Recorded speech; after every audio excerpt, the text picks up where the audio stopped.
আজ থেকে আমাদের বাসন্তী দুর্গা শুরুর এই নবপত্রিকার স্নান দিয়েই শুরু হবে।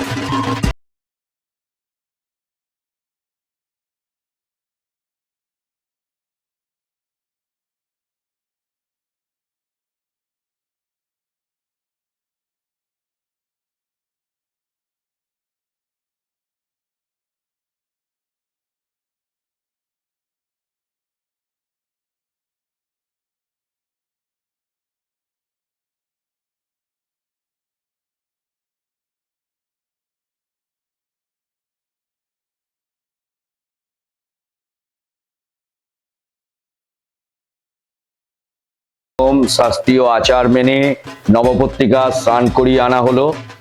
নবপত্রিকার 9টা পত্রিকার গুণে নবপত্রিকা, বিভিন্ন পত্রিকা আছে 9 রকম। জয়ন্তী, কচু, এই কচু যেমন একটা ধরা হয় চামুন্ডার প্রতীক হিসাবে, হলুদ আছে, এরকম 9টি পত্রিকা, গাছের পাতা বা পত্রিকাকে নিয়ে আমরা নবপত্রিকার 9টা রূপে বিরাজ করছেন দেবী।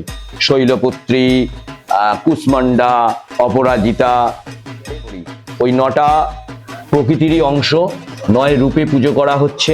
যেমন আমাদের চণ্ডীপাঠে বলা হয়, ইয়া দেবী সর্বভূতেষু শক্তি রূপেণ সংস্থিতা নমস্তস্मै নমস্তস্मै নমস্তস্मै নমো নমঃ। মানে দেবী তুমি প্রকৃতির মধ্যেই বিরাজমান, সর্বভূতে তুমি বিরাজমান।